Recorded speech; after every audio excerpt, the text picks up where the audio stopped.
I totally agree with you. See, here's another thing too.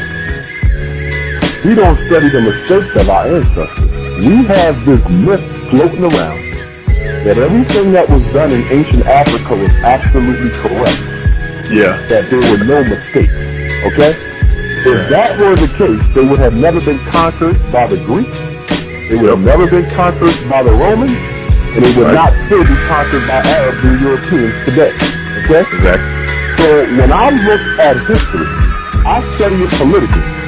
I don't study it emotionally and culturally. Okay? I study it politically because I'm going to look at the mistakes of my ancestors to make sure I don't make them again. And the biggest mistake that our ancestors have made, and we continue to make it now, we have not learned it. We have allowed religion and spirituality to blind us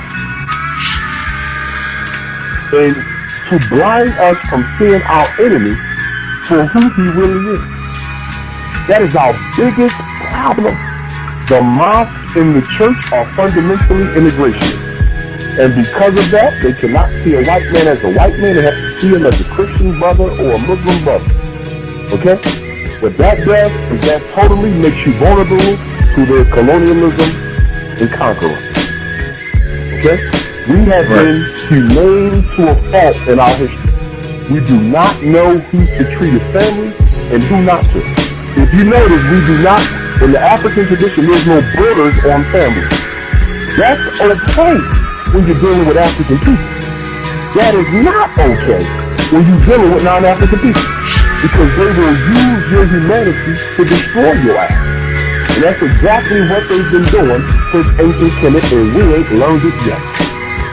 Our problem is we fail to recognize that dealing with God and dealing with spirituality and all that is necessary, but it's only half the puzzle.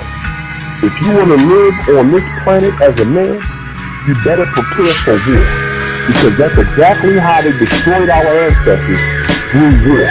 And if we ain't prepared to meet the enemy, I don't give a damn how many mosques or temples or African spiritual places you build, we are always going to be under the foot of the Europeans.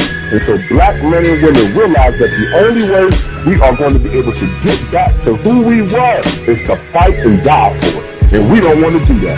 We want to pray our way out, politic our way out, protest our way out, pay our way out. And that ain't the way to do it. Freedom is through bloodshed. And Christians should know that better than anybody else.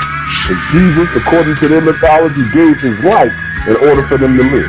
So if you believe he had to die in order for you to be free, how in the hell can you believe that we ain't got to die for our kids to be free?